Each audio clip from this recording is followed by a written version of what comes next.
All right, so welcome back to this Noobs. It is the 19th. It has been like over a week since we've done anything.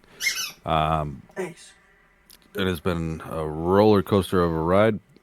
So on Oracle earnings, your account was up to it was basically about $6,000 higher than it is now. So basically, Oracle's given back nearly everything from earnings. It's up a little bit today, and it would have been an opportune time to actually get out of Oracle, but I I kind of still like Oracle at these prices. I feel like it's not a bad thing to be in sitting long.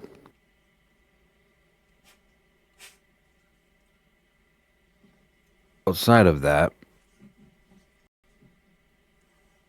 oil been a rough trading vehicle. Something that we're experiencing in the market, not just with oil, but all across the market, is these prolonged levels of elevated volatility. So VIX has been above 20 now for a long time. Not only has it been above 20, it's been like 25 is the new 14, it seems like. So we're constantly just seeing these prolonged periods of elevated or volatility, which makes it challenging if you're going to be trying to capitalize on volatility contraction when there's no contraction. So as long as the VIX stays elevated like this, like even today, it's up almost $1, and then you've got the VIX futures up about 40 cents. The market's really not doing a whole lot. It's pretty much flat, except for the Dow. The Dow's down a decent amount. Everything else is down like a 0.5%. So it's a pretty inside day. But you don't really make any money on that if it's an inside day and volatility is going up. So and it's not like volatility it goes up every day, but for these last couple weeks, even month or so, volatility's pretty much stayed bid, and there's really just no vol coming out of the market. So it makes it challenging. So let's just go through. Angel Studio also had their earnings. That has just gotten completely shellacked since earnings. Angel Studio was trading at $4.50 on earnings. Now it's $3.20, so it's down $1.30 off of earnings. Which, when you're dealing with a $4.50 stock, that's a pretty substantial amount. I mean, you're looking at like a 25% sell off on the whole value of the company over this last earnings cycle. So you've got your long-term shares in there, which obviously down. You were up in this position, but now you're down almost 2 grand. So there's 2,000 of your P&L that you can account for that just right there with your Angel Studios and this sell-off. We still have about 30 days left on those 10 vertical spreads. I say you leave them, hope for a bounce. Whole market's kind of weak right now. I think there's still a pretty good possibility that you're able to get out of that for a scratch if we get a little bit of a bounce back. If we can get Angel Studios back 350, 375, somewhere in that range, you'll be able to scratch that position and just get out of it. Weeble, same thing, super weak. So Weeble, I added some shares here onto earnings. So now you've got like 600 shares with a cost. I don't even know what your cost basis is in here, like $7 or something like that. What is your cost basis? Yeah, $7.50. Plus you sold a lot of premium in here. This is another one, just a really beat down stock that you ended up getting assigned shares on and your long shares on now. I think you just hold on to these shares, let the shorts expire, let the longs option contracts expire, and just hold on to the shares. If we get a bounce, we'll sell some calls against the shares. Coinbase, All right, so this is one where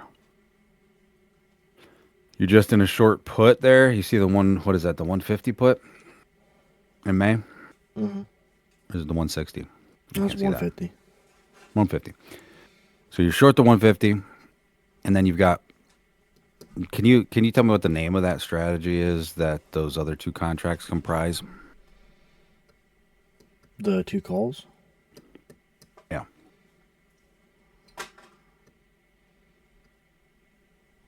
The strategy is that different expirations, same strike.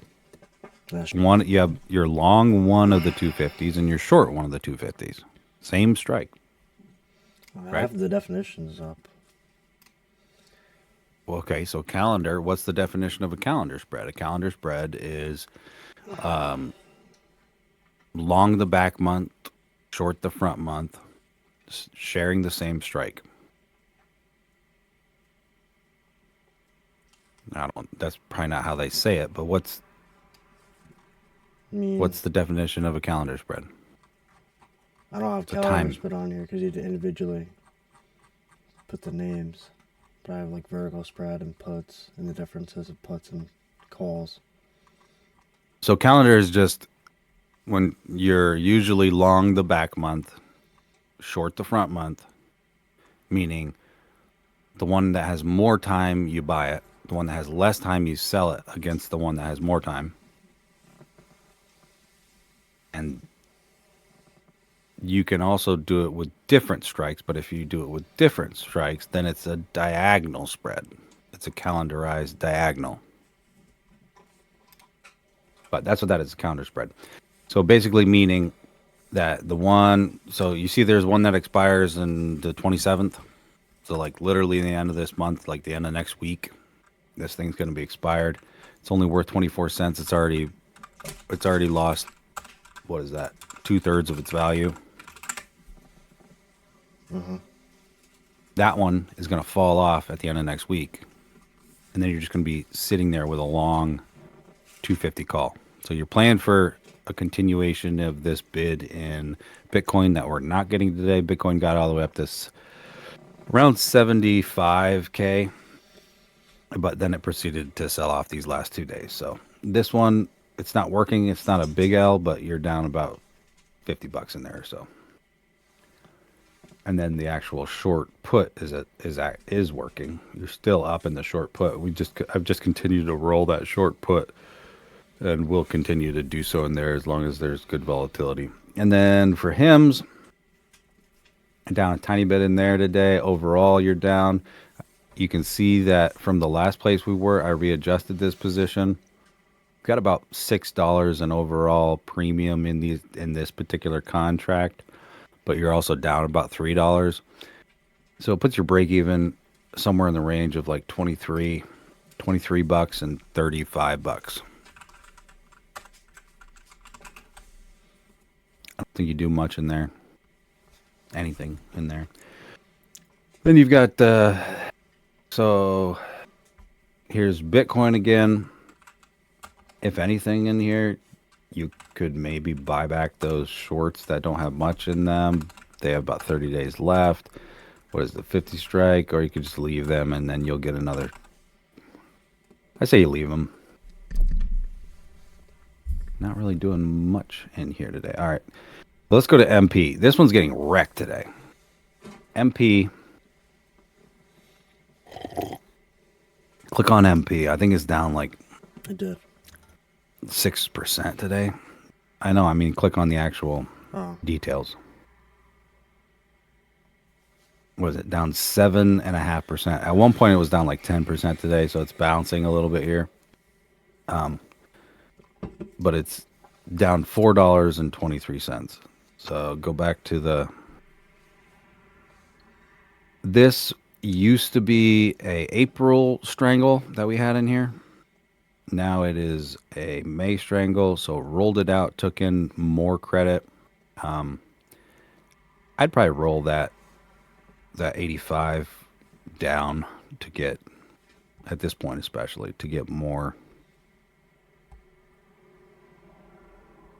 premium on that opposite side. So I'd probably roll it down like maybe the 70.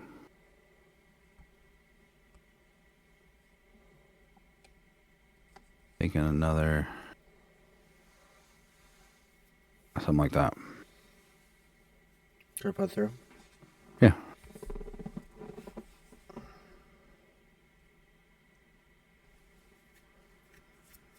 It's actually bouncing now, so I just let that work. And then MU, you can see MU is up about $500 today. I actually closed this out because this is one I've been following and adjusting.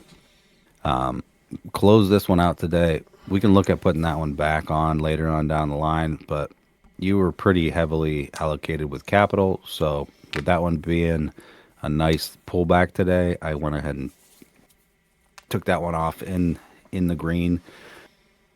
Netflix. What do we? Holy crap! Okay, so Netflix, you're probably gonna want to roll that call down too.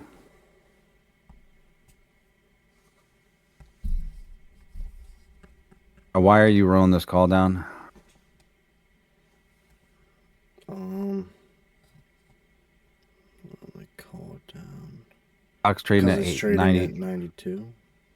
92 and point 0.8 or about 93. And so where's your risk on here? There's my risk. Yeah.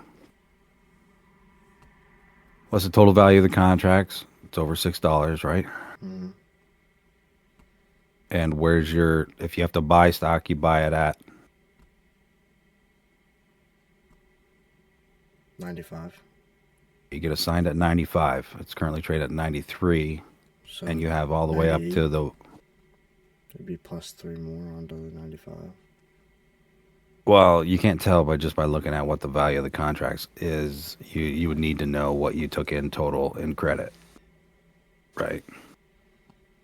But what I'm saying is if you can look at two different things. You can look at your overall delta in here, which you're definitely long delta because the put is in the money and the call has not very much value left on it.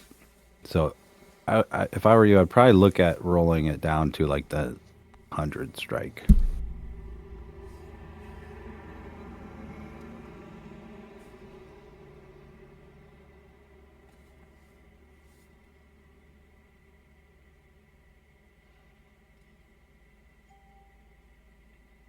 There you go. You got filled on that one. You're still not filled on MP, but it's still rallying in the right direction. So you should be filled here shortly. If it continues this rally. We got Nvidia. It's just a short put.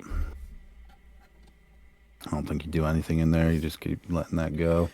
Oracle. Oracle, you can see that you got assigned shares. So you didn't have 200 shares before.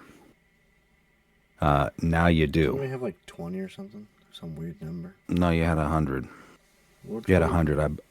Oracle at MU, you used to have 20 or 30 shares. But that I closed out entirely because, first of all, MU, into this rally, I sold all your shares and adjusted the strangle to just be a wider strangle instead of what you had. But then it continued to rally like $60. It was going against you, so I continued to roll up the puts. And if you open up MU, you'll see that I went all the way from like a 220 put up to like the 320. And then today we finally had a pullback and all that premium came back out of those calls that were really juiced. You see how the calls are the ones that gave you all that $780 in profit today? That's because we're getting a pullback today.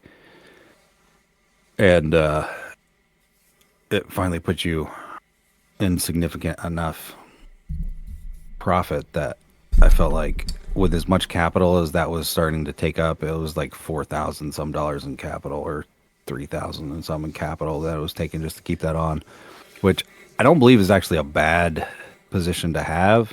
It was just a little bit too capital intensive for the account and how much capital you have available at the time. So MU would definitely be looking to get back into that, just not right now. Not this minute. So Oracle, I also sold the 220 in August. You see there's now you're short a 220 August call against those shares. You're short the 170 in June, and then in May you're short the 190. So you've got actually three short calls against 200 long shares, and then you have two short puts in August as well at the 155. So you've basically got two covered calls and then one short call against two short puts. So you're definitely leaning bullish in here.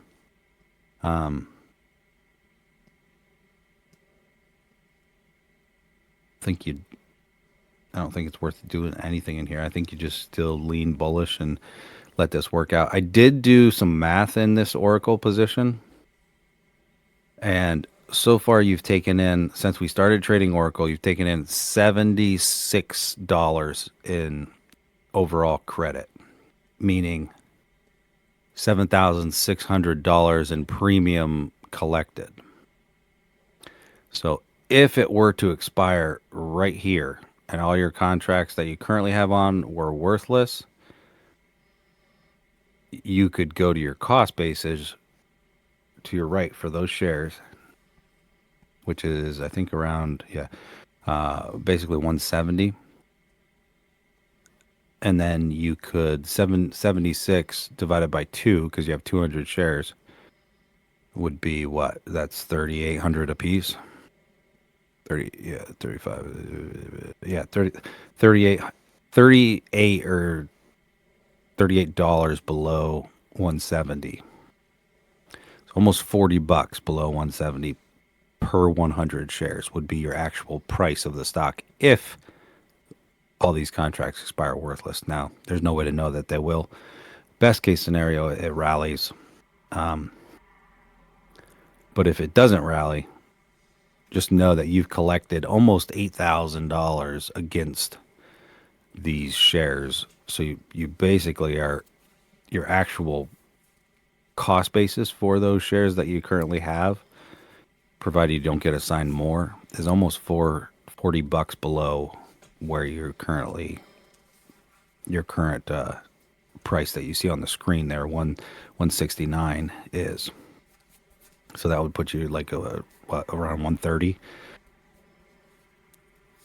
So you're not in a terrible position in here. I think you're actually up on the year. Yeah, you're year to date. You're in the green in this position, even though if you look at your shares, go back over to the left. When you look at your share, well, I don't know why it says that your P&L open for your shares is in the green, because it's definitely not in the green. If your average cost is 169, then your P&L open for these shares at 155 should be 14 times 2 or $2,800 in the negative. So I don't know why it's showing a a green P&L open. That doesn't make any sense. Weird, unless somehow it's calculating in the credit of that contract.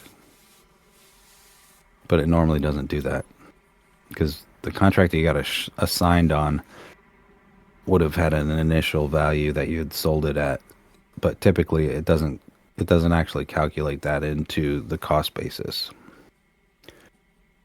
Weird. Yeah, I don't know why it's doing that. It should say that you're down about $2,800 on those shares so far. Tesla, yeah, I don't think you do anything in Oracle. I don't think you Tesla is just a long vertical. Tesla's getting kind of wrecked, down another $20 since last time I looked at it. All right, so this UCO is a new position. This is an oil position. It's short oil. So A lot going on. what's that? So we got a lot in here. Yeah, so UCO is an oil ETF. What's that mean? ETF stands for electronically traded fund. So oil obviously is a commodity. What these financial companies will do is they'll use derivatives of the oil products. So usually for a product like this, it's usually like futures, or they'll actually combine like futures with the spot, or they'll just hold the spot. When I say spot, that means it's actually like physical oil, like the spot ETF for crypto, that IBIT holds the spot for crypto or Bitcoin, meaning they just hold Bitcoin. So it's basically just an equity product that gives So you kind of like direct silver. is what kind of like silver. Is this like a little bit like silver and gold and those kind of things? They're commodities, yeah. So silver and gold are both commodities. Oil is a commodity in the same way that like wheat, corn, or corn, soybeans, natural gas, they're all commodities. So they do the financial products that you trade represent a physical product. Same way with this oil. When you trade the oil futures or you trade oil, you're really trading a physical product, or you're getting exposure to a physical product. The way that most of these ETFs or these funds that track the price of oil get that exposure is they go out into the market and they say, okay, I'm going to actually I'm going to take a big pile of money here, and then I'm going to buy these futures contract that track the price of oil pretty closely.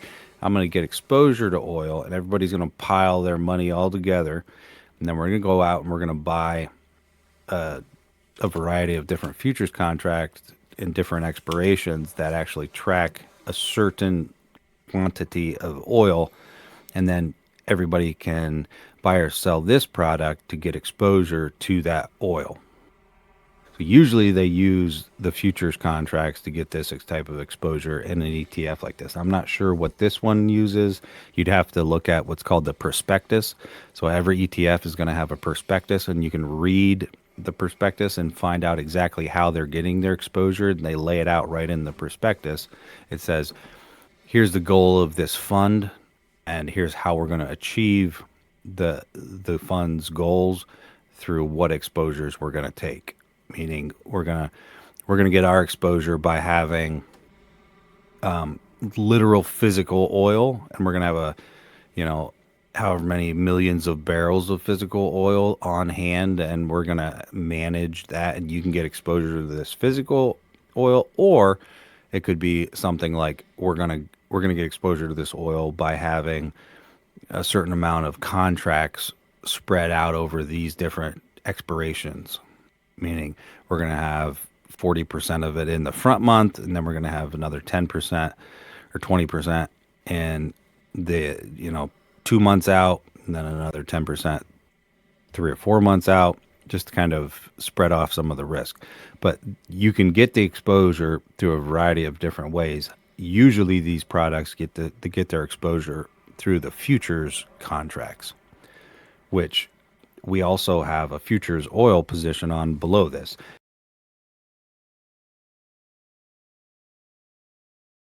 But what this is, these are butterflies. So it looks like a lot of contracts, but it's really not. You see how it says 5 and 5 on either side of the 11 there? Mm-hmm. So really, this is just five butterflies that are $5 wide, and then one butterfly that is $10 wide. So you see how on the very, very outskirts of the wings, it says 15 and 35, top and bottom. Mm-hmm.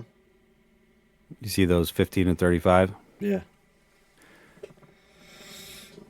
You see how the 25s are all your shorts?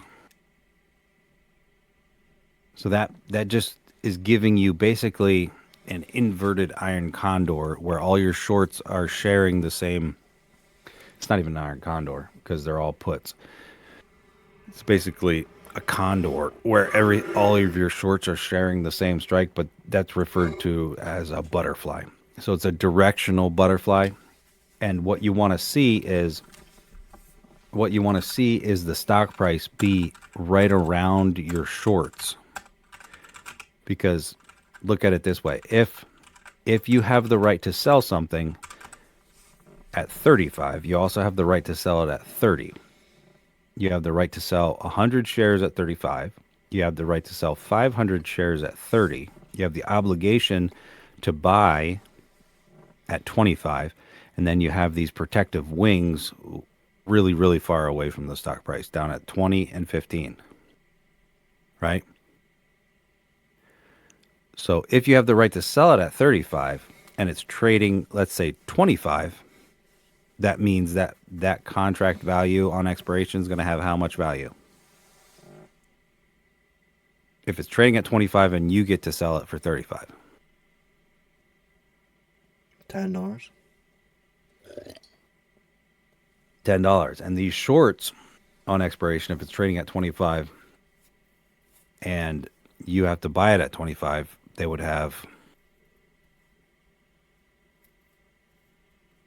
no value, right? If it's trading at 25, you have Can't the sell. option to buy it at 25. There's no value in that because you can, it's trading at 25. You can just go out to the open market and buy it. So nobody's going to pay you value on expiration for this contract if you can go to the open market and buy it for the same exact thing. So what you're playing for is this down move, and this $10 wide spread here where it's the one contract at the 35 long put and then the 15 long put with the 25 in the middle there.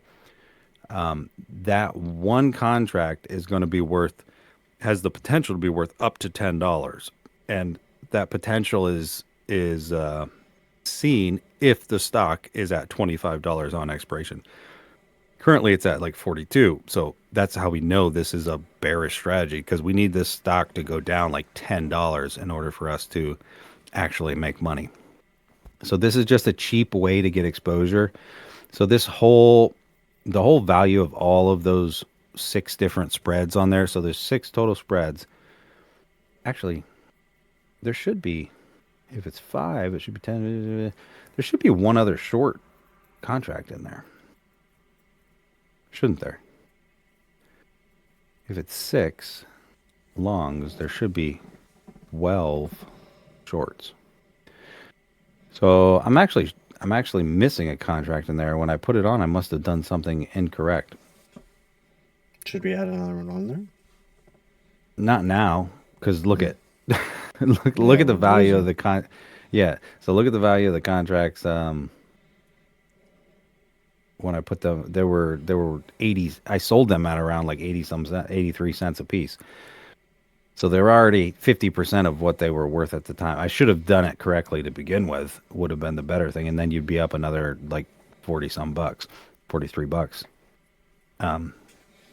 Well, you would be down $43 less rather. But I knew this was so I knew this was kind of like a all in or all out type trade when I put it on, and that's why I did a defined risk trade, because oil's going kind of crazy right now. But oil also has, if this conflict in the Middle East looks like it's going to be resolved and we come to some kind of solution, oil realistically has the ability to drop like $10 overnight. The price of oil could go from $95 a barrel to $85 a barrel to $80 a barrel within like a day or two. And the only way to get exposure to that without risking sitting through oil, because the other thing could happen too, and this conflict gets worse and it looks like it's not going to resolve, and there's more issues with the Strait of Hormuz or whatever, and that could push the price of oil up to like a 120, 130. And if you take just straight naked exposure, which you have as well, but if you get too much naked exposure in there, then you're really playing with fire if you just are straight up either selling oil contracts or selling calls in oil, which you still have some of that. So if you go to your MCL, this is the same product, and you see that you are currently offering to buy, what is that, at the 110 or 100? We have So one you for have to buy oil at 130. 100, and you have to, or excuse me, you have to sell oil at 100, and you have to sell oil at 110. And there's still like 13, almost about $14 left in those contracts, 14 and a half dollars left in those two short contracts against your obligation to buy it at, what is that, 43 or 70, 78? 78. Mm. Yeah. So you're saying you're going to buy it at 78 and you're going to sell it at 100 and then 110. you could just have added to these contracts, but the problem with that is if oil gets real wonky for a while and the price of oil just keeps going up and up and up, which it very well could if more uncertainty comes into this market, then you're going to be really, really hurting if oil gets like a squeeze situation, which it already did. It was already up to like 120. And that would mean that these particular, so a 120 price in oil would mean that this 100 call would be worth at least $20. So that's another $1,100 that it would be down. And then the 110 call would be worth at least 10 or $11. So with the UCO, it's defined risk. And I think the total amount that I paid for those contracts when you add them all together was somewhere around $800. So the most that you can lose in that UCO is $800. And if we do get a down move, it has the potential to be worth like $2,000 or $3,000 if we get a move in our direction. That's the difference between those two products. So really, with a market like this, I'm much more comfortable with the UCO strategy than the MCL strategy that we have on.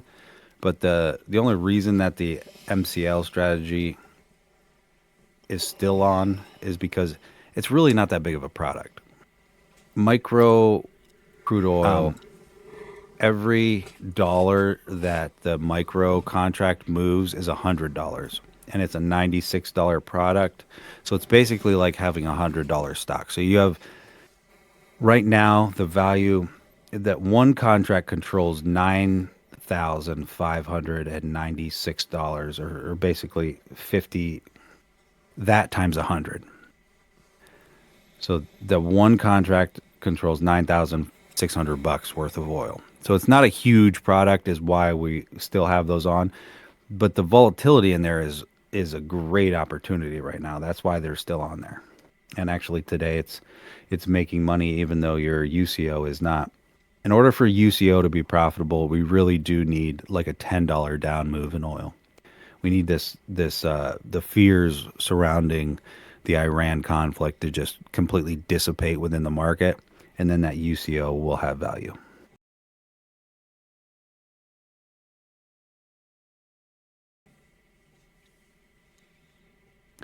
I think that's all I have today. You were down on the day going into this. For some reason, you're up on the day now, and I'm not sure what's rallying.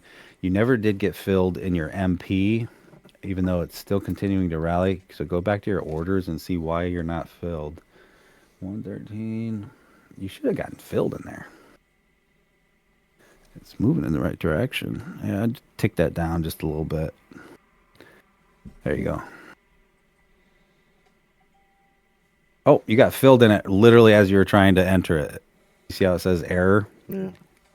You got filled in it right there as you're trying to put it in. All right, so UCO or MP, you're still up in this overall position. I really was kind of disappointed to see MP down so much today because I have a decent amount of MP exposure in other accounts, and that kind of hurt them today. But it looks like it's bouncing solid. Look at the chart.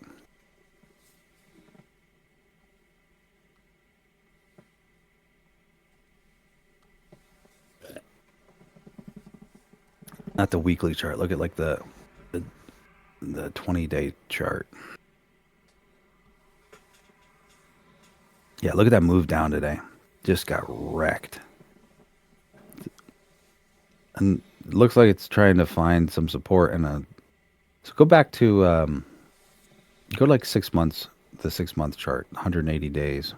See where we have any kind of support. Oh my goodness. Just look back to the left. Can you pinch it to make? Here you go. We just broke through. So you see where back at the end of February, there's that bottoming out right there that we just blasted right past. Yeah, that's kind of gone up and down since then. Kind of hovering right at the same spot. Yeah, well, I mean, you see it. Right now, At the it's very below beginning, it that. rallied. At the very beginning of this chart that you can see, it rallied all the way up to like above 70, and then it's just slowly been consolidating. And now today, we're blowing through all of that support that we had. That what was support is now going to turn into resistance. Is this your hair, little dude? What are you doing? Oh my gosh, my chair just ripped the hair off of him. So you see now we're under that previous level. So if you draw a line to that previous low back at the end of February, How do I draw a like line? hover, put your finger, there you go. You can just bring it down to that previous low, down, down, What do you mean? down. It's right there. No, there's a little wick that goes down even lower. Right. Where? No, What was right that? there. Yeah, what was that? No, that's not the end of February,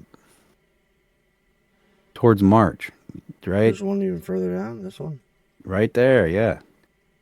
That would have been your previous low. But we blew right through that today. So 50, what is that? 53.78, which is kind of where we are right now. We're right back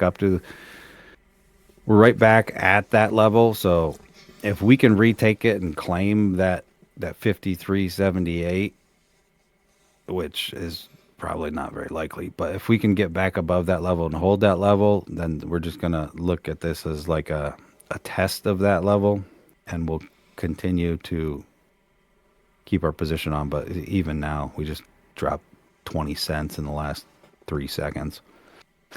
Yeah, not good. Not good when you see previous lows like that what was support just be blasted through to that degree.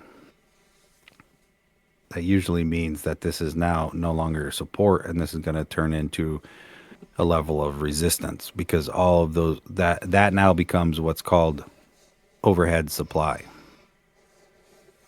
So all of those people that bought that product at those higher prices, basically you can think of it as when the market starts to move back up, then they already own the asset at a higher price. So when the market starts to move back up, then they start to get out of their product because they're back at break even or close to it. And it starts to push when they sell, the selling pressure from them getting out of their product, being like, I'm done with this. I'm getting out and just cutting my losses in here. That creates what's called an overhead supply. So think of it, all these people that own this thing at a higher price, whenever the price gets back up to around those prices again, they're going to get out of it. And that creates this downward selling pressure on something, which is resistance. So that's why before that was buying pressure that was holding up the market. But when you break through that so aggressively, like we see right here, then that becomes overhead supply instead of buying pressure. It becomes selling pressure, because now you have a bunch of people that own this asset at a price that's higher. When the price goes back up, they're not going to continue to buy it. They're usually, what happens is there's selling pressure at those levels, which keeps the price down until you can blast back up through that with some momentum. Yeah. All right. Do you have any questions? We really didn't do much at all today. I think we only did 2 adjustments in here. We adjusted MP and we adjusted, what was the other one we adjusted? Netflix.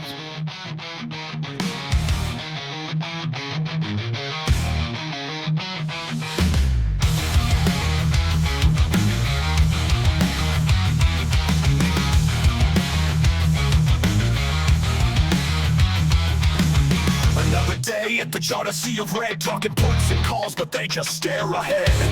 Strike price means nothing in the black minds, margins and leverage like mountains to climb. Spent the whole week on Delta and Greeks, Gamma theory ain't cutting through their peaks. Volatility shakes, but they don't feel the quake. Future contracts blur on the financial break.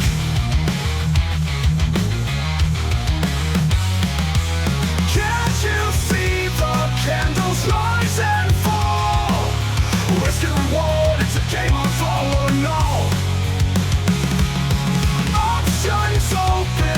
Just closed, eyes blind.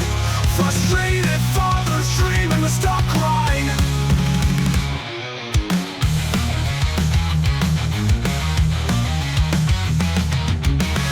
His back faces blank as empty streets, hedging positions but the questions repeat. Time decay means nothing to the young souls in this marketplace. It's like digging holes. Iron condor flies but it never lands. They can't grasp the feel of these trade winds. Liquidity try choking on the sand. Profits and losses, they'd rather go play bands.